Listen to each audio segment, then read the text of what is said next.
A quarentena tá aí, quer você queira ou não. Quer dizer, se você está furando a quarentena, se um motivo plausível, você é um tremendo de um egoísta e um...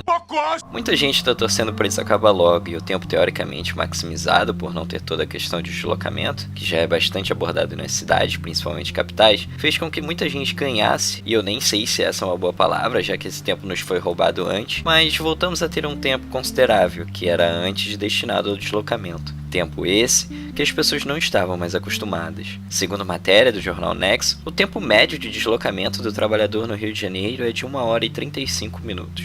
Em São Paulo, epicentro do Covid-19 no Brasil, o deslocamento médio fica em torno de 1 hora e 33 minutos. Diferente de Goiânia, que tem o maior tempo assustadores 1 hora e 38 minutos. A mesma matéria procurou ouvir Kate Morton, uma psicóloga que tem um canal no YouTube muito bacana sobre saúde mental. Segundo ela, o longo tempo do deslocamento relativiza a saúde mental dos trabalhadores e usa como ilustração um jogo de pôquer. Nós acordamos todos os dias com uma certa quantidade de fichas de pôquer, e elas são aquilo que podemos oferecer naquele dia. Se acordamos e percebemos que estamos atrasados, perdemos 2 fichas. Se o tempo de deslocamento é longo, perdemos mais fichas durante o caminho, antes mesmo de começarmos de fato o dia de trabalho. Como forma de compensar as frustrações que o deslocamento produz, Morton sugere que o deslocamento seja atribuído de distrações, como outras coisas, como músicas, podcasts e livros. Coisa que eu tento fazer no meu deslocamento para a faculdade, quer dizer, só a parte de músicas e podcasts, porque ler no ônibus nunca foi uma boa experiência para mim. Contudo, não sei até que ponto esse pensamento de ocupação versus produtividade reflete a sociedade atual e como essa teoria valoriza o fazer e não o criar. A manufaturação se opõe à escala industrial, assim como o tempo ocioso se opõe à produtividade. Essa valorização do imediatismo que a sociedade moderna aplica também corrobora com uma ideia de que o tempo não pode ser de fato ocioso e muito menos usado de forma mais contemplativa, retirando a importância de interpretar o ócio como ócio, o que atribui uma certa depressão inerente e uma frustração secundária à culpa de não se sentir de fato produtivo frente a você mesmo e frente aos outros, coisa que o Emicida já cantou bola um tempo atrás. A gente quer ser melhor. Pra gente ser um ser humano melhor, a gente quer ser uma engrenagem melhor de alguma outra coisa. Porque toda essa parada de utilizar o tempo livre para produzir alguma coisa do nosso campo profissional, a rapaziada também tem que aprender a lidar com a solidão, entendeu? Com o ócio. Esse negócio que o Chico falou, do ócio criativo, mano, eu odeio essa ideia do ócio criativo, tá ligado? Porque as pessoas acham que você não pode mais ficar parado, mano. Você precisa estar ali planejando um barato essa noite, eu vou tentar dominar o mundo, tá ligado? Não, irmão, tô puxando um ronco aqui, cortando a unha do pé e vou assistir um programa de culinária aqui, mano. Não, o nazista, ele escrevia na frente do campo de concentração lá, o trabalho liberta, tem que parar com essa alienação, a gente tem que querer melhorar como ser humano, porque todo mundo vem falar comigo e fala assim, ó, dá uma descansada, que daqui a 2 dias você já tá escrevendo uma música, dá uma descansada, vê um filme, que dá... Não, mano, eu não quero dar uma pausa para escrever uma música, eu quero dar uma pausa para ficar em paz com a minha cabeça.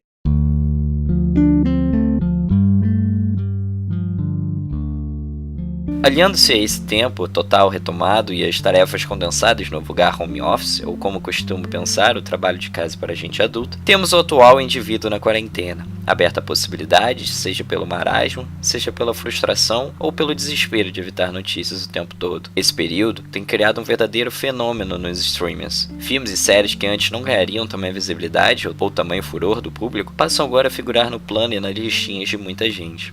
La Casa de Papel não é um exemplo disso, já que tem um hype todo próprio já há bastante tempo. Profesor, soy Nairobi. Berlín no está en condiciones, así que a partir de ahora...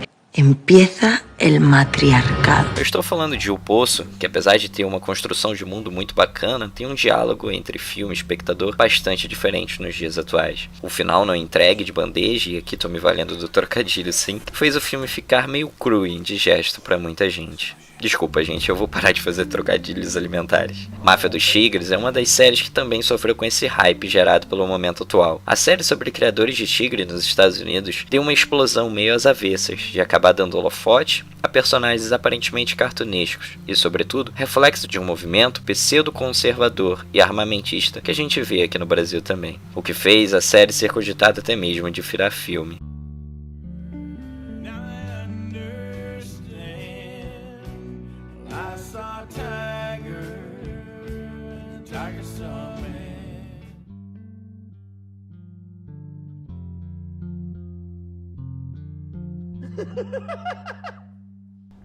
Caracas. Porra!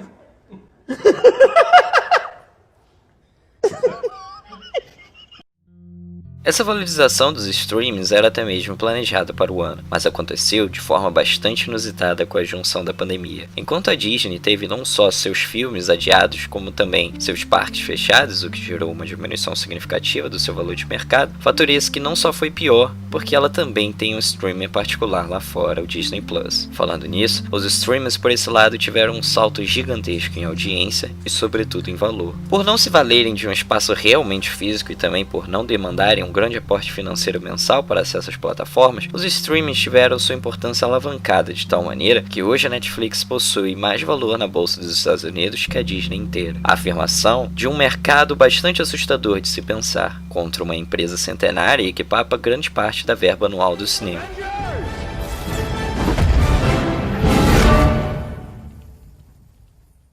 Tá com pau, doido! Aleluia, arrepiei. A Netflix e a Amazon Prime Video são os dois maiores expoentes brasileiros e também os mais acessíveis em questão de valor. Apesar de ainda fazer muita gente parasitar os amigos, e aqui eu não posso me incluir nesse grupo. Obrigado, Dudinha. Enfim, o valor frente a uma sociedade que recebe em média R$ 2.340 por mês ainda é um pouco dísparo, e o que faz muita gente dar preferência em comprar comida do que comprar entretenimento. E aqui coloco que podemos futuramente discutir o valor subjugado de arte e seu papel de segregação social e afirmação das diferenças. 이야, 이거 진짜 상징적인 거네.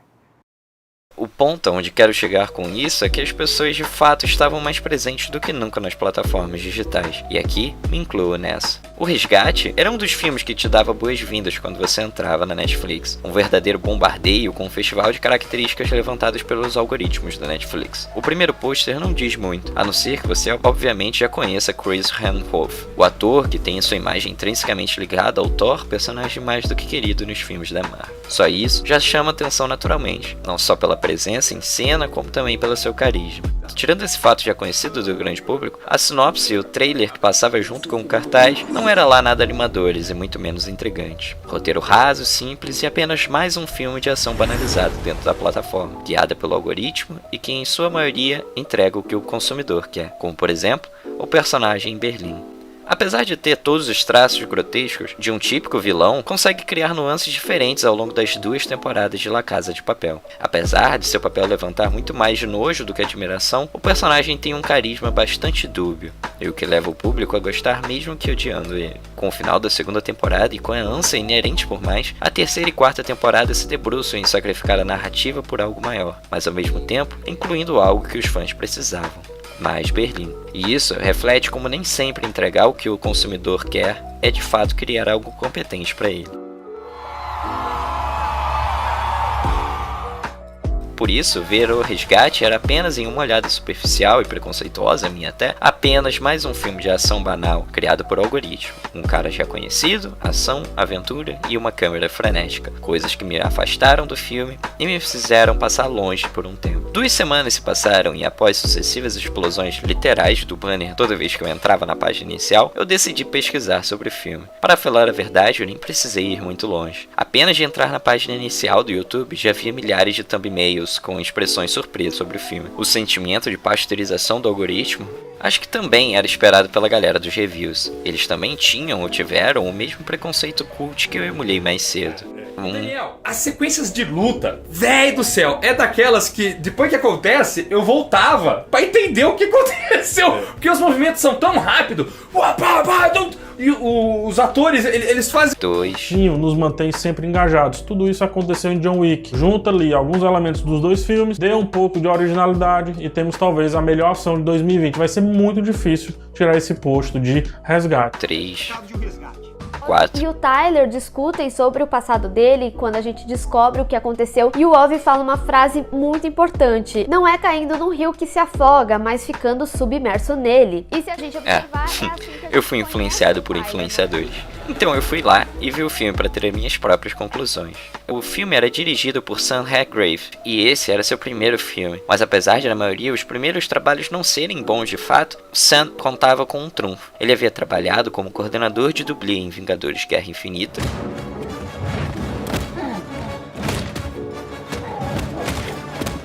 Ultimato e principalmente em Capitão América 2, meu preferido dos filmes da Marvel.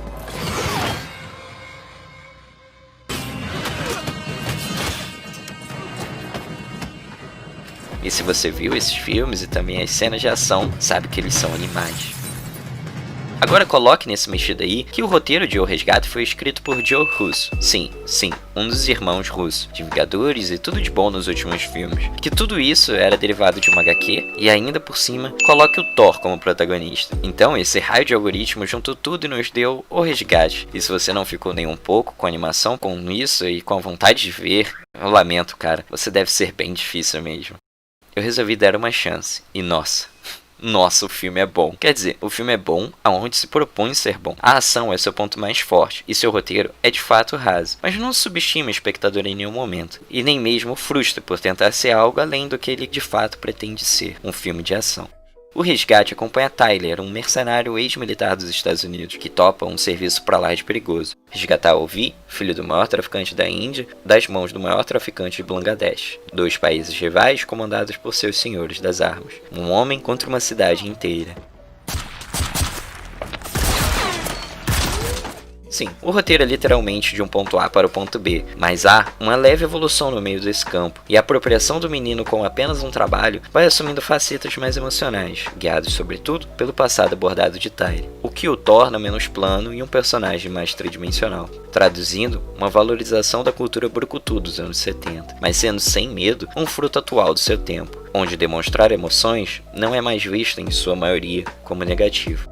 Ver o personagem chorar ao lembrar de algo nos faz não só retomar um sentido empático com o ator, mas também nos faz relembrar que aquele ser que matou 15 homens uns minutos atrás e saiu ileso de uma chuva de balas não é um deus, mas um humano, mesmo que tenha uma missão meio avessa nesse caminho. O Resgate bebe muito dos seus derivados contemporâneos de filme de ação, sendo um fruto direto de filmes como Bourne, mas diferente do filme de 2002, que apresenta cortes precisos e uma câmera mais frenética, dando um ar de urgência para todas as lutas e cenas, nos querendo colocar como também espiões da história. O Resgate entrega cortes mais comuns, mas entrega também uma câmera mais fluida, principalmente no seu maravilhoso plano sequência falso de 11 minutos. Com discretos cortes fantasmas.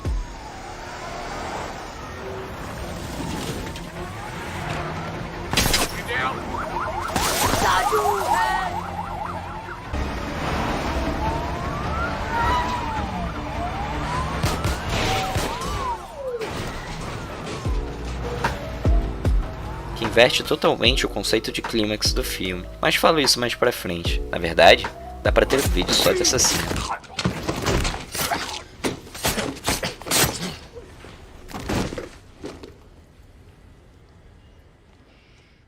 Observando um pouco mais atento as lutas cruas e viscerais, também inspiradas na série Bourne, há uma aproximação mais clara talvez a filmes clássicos como Police Story de Jack Chan. A clássica coreografia das lutas tão bem ensaiadas que se abdicam do corte sobre a justificativa de construir uma história, de uma narrativa. There's no way home. There's nothing to fight for. There's no more honor. Come to think of it, the only honorable thing to do is quiet. A ultraviolência como narrativa. Cada folha escrita no roteiro é pensada para justificar e conectar as cenas de ação, como se a ultraviolência mostrada nas cenas fosse o ápice que cada diálogo nos levasse. A catarse não avançada através das palavras, mas travestida como ações. Tudo culmina em ação. Em O Resgate, isso é até mesmo competente, e melhor explorado do que em muitos outros filmes de ação de seu tempo. A criação de uma violência crua se mostra em total sintonia, em um controle criativo, aliado principalmente ao domínio da cena. Cada folha do roteiro existe para dar importância para as cenas costuradas de ação. Laranja Mecânica, seja o livro ou seja o filme, seu principal expoente, criaram esse termo, ultraviolência. Uma violência aparentemente sem fim, mas que na verdade carrega consigo um grande significado, de contracultura, de revolução e de luta de classe. A ultraviolência abordada nos filmes não surge como fim, mas surge como resposta para o meio em que os personagens estão inseridos. Levando para o lado do filme Extraction, Tyler muito mais responde à ação do que a promove. À medida que avança, sua missão em si de levar Ovi a um ponto seguro é barrada por N inimigos, respondendo ao meio e só no plano inicial sendo promotor direto da ação. A morte como fim e não como meio. Uma associação até mesmo elegante, quase tão elegante quanto usar um terno.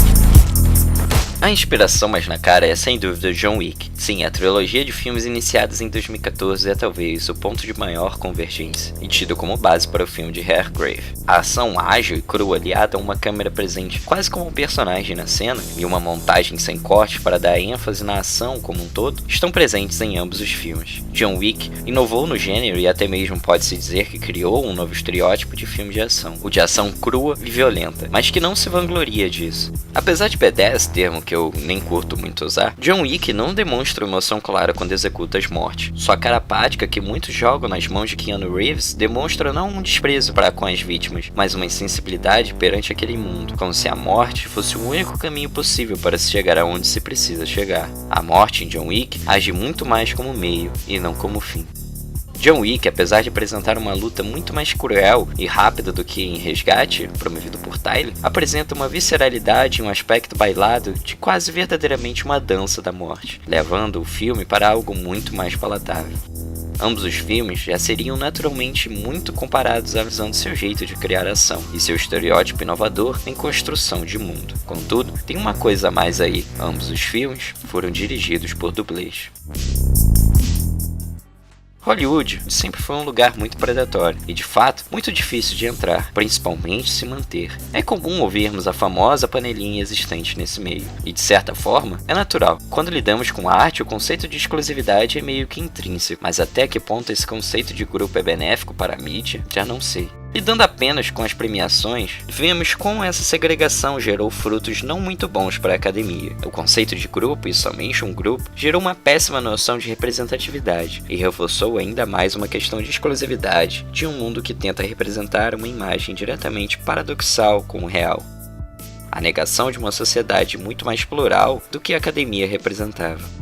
A academia então reforçava e de certa forma ainda reforça um mundo que era fruto de um tempo passado e era sobretudo um produto para um meio, não só como criação de mídia, como também de produtos verdadeiramente falando, o que gerou movimentos como o Oscar So White, culminou em uma inclusão de membros mais novos, de diferentes etnias e de diferentes gêneros.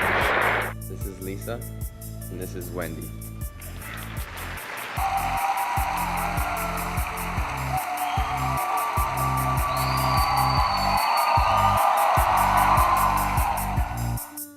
The house, Charlie Wacktail, David Rabinowitz, and Kevin Wilmot has fired me.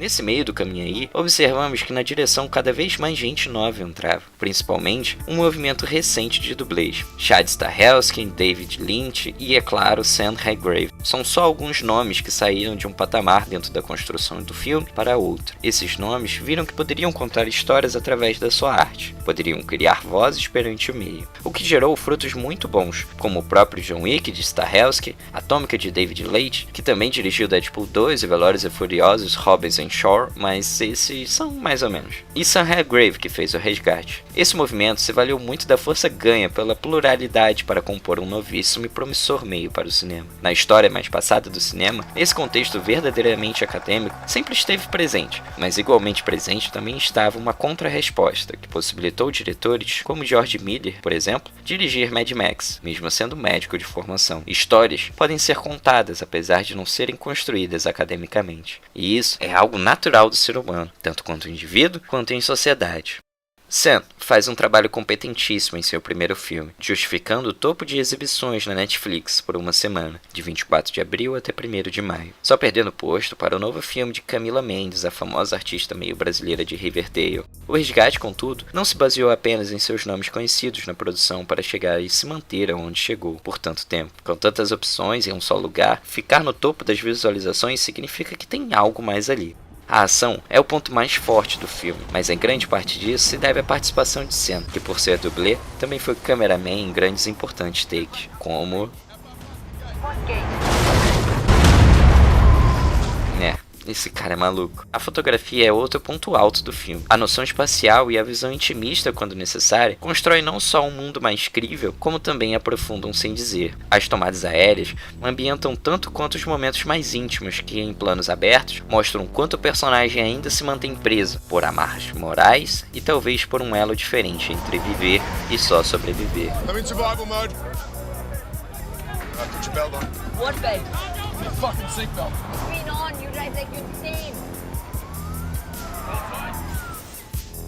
Apesar de bonita e com um senso espacial muito bem abordado, ela se vale de uma paleta muito saturada e puxada para tons amarelos extremamente quentes, que tentam a todo momento separar quase que categoricamente os países subdesenvolvidos dos desenvolvidos, coisa que trouxe um estigma para o filme por parte da crítica, e com total razão. A indústria dos filmes está saturada de exemplos assim. Vingadores Era de Ultron se valeu disso quando levou a história para a África do Sul. Missão Impossível, quando demonstra filmes na Europa Oriental como Rússia e adjacências, a paleta azulada denotando a frieza não só dos climas como do personagem se tornam presentes. Como eu disse antes, Hollywood vende um produto e sabe bem aonde quer chegar vendendo o American Dreams. E o que é mais americano do que os comics? A inspiração na HQ de nome Ciudad no filme fica apenas no mote principal, transportando toda a narrativa para outro lugar, a Índia e Bangladesh. Enquanto a HQ se desmembra entre o Brasil e o Paraguai, o filme leva a realidade da trama para a Índia, fator pensado por questões econômicas e guiados por uma razão. Segundo o roteirista, o porquê de tal ação foi pensar que não existem muitos blockbusters estrangeiros situados na Índia, coisa que é o ponto alto e também o maior defeito do filme, quando resolve assumir um caráter mais diversificado, mas ao mesmo tempo preconceituoso, numa escolha pequena, aparentemente, mas tão pesada quanto um tiro.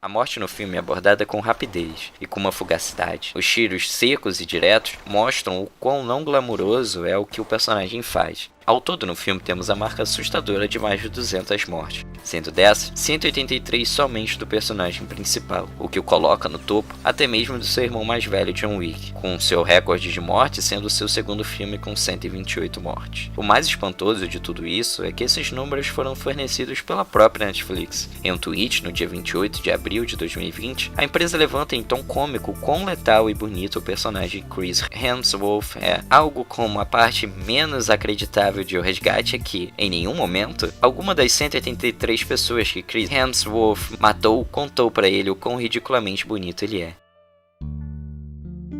Analisar as mortes do filme apenas como morte é negar que há todo um contexto ao redor do personagem, que apresenta um clima muito mais próximo do nosso mundo real, mesmo que tentando construir uma narrativa com habilidades fantasiosas, com Tyler e suas aparentemente habilidades em matar pessoas e sair ileso. No caso de John Wick, a mitologia criada ao redor do personagem, como no caso do hotel, ou seja, por toda a questão de honra, quase nipônica presente no Código dos Assassinos, aliada a uma reverência que aquele universo carrega em seus personagens, não só nos apresenta representam um mundo mais caricatural, como também nos facilita a interpretação daquelas mortes, à medida que vai aos poucos nos tirando da realidade, colocando um ponto-chave de poder suavizar a escolha de Sofia. Ao contrário disso, o Resgate, que faz questão de fincar os pés em uma apresentação de mundo muito mais próximo do nosso. As mortes nos causam espanto na maioria das vezes, diferente de John Wick, que a permanência naquele cenário se dá a muito custo, quase contra a vontade do próprio personagem, que desde o início tenta renegar ao passado e ao seu próprio presente. O Resgate apresenta personagens que estão ali intrinsecamente ligados a um meio, como se fosse impossível fugir, não por uma questão pessoal, mas por uma questão social.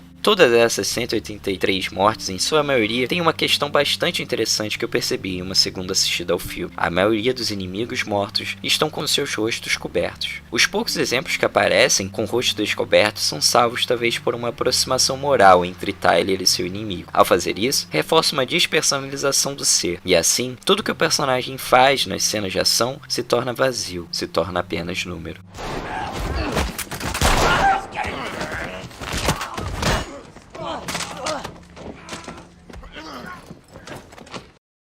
Tem feito sol praticamente todos os dias aqui no Rio de Janeiro, mas tem parado no ar um clima extremamente frio, insólito e de um vazio gigante. Hoje, no dia da gravação desse vídeo, dia 13 de maio de 2020, no Brasil contamos com um total de 12.703 mortes por Covid-19, sendo 1.927 somente no Rio de Janeiro. A todo momento, somos atualizados sobre esses dados nos telejornais. A cada momento, somos expostos aos números e menos às pessoas. A cada momento, nos espantamos com a crescente na mesma proporção que esquecemos que cada um daqueles milhares são vidas, individuais, plurais e pessoais. Cada número maior, diferente de zero, representa uma falha do nosso atual pensar. Desacreditar na quarentena, desacreditar na ciência, desacreditar no vírus. Coisa que fez muita gente se espantar com a fala de Bonner no JN, quando ele, se valendo do seu lugar de influenciador, mesmo que indireto, traz à tona uma resposta ao jornalismo apenas cartesiano. Os números vão aumentando desse jeito, cada vez mais rápido. Vão dando salto. E vai todo mundo se acostumando, porque são números.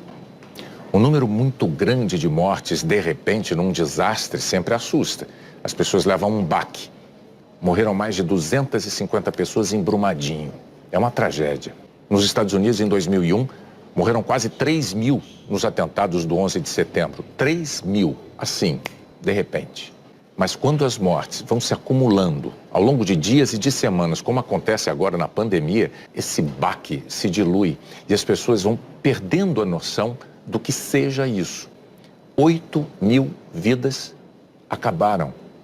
Eram vidas de pessoas, amadas por outras pessoas, pais, filhos, irmãos, amigos. Ver cada foto por trás dos dados assusta. Nos traz de volta a humanidade que subjugamos quando decidimos que entrar na vida adulta é querer correr antes de sabermos andar. Dona Evânia Amorim, Dona Ivone, Dalva, Ágata, Hugo, José Carlos, múltiplos nomes de ser, múltiplos adeus, múltiplas saudades. Ao banalizarmos as mortes, não só no filme travestidos com o rosto coberto, como na vida real reduzindo a apenas números, acabamos criando uma suavidade anômala, que é até mesmo racional ao buscarmos nos precaver dos maiores males mentais que pensar sobre isso causa. Quando despersonalizam os números, o que diferencia um tiro dado por Tyler da frase. E daí? Lamento. Quer que faça o quê? Eu sou Messias, mas não faço milagre.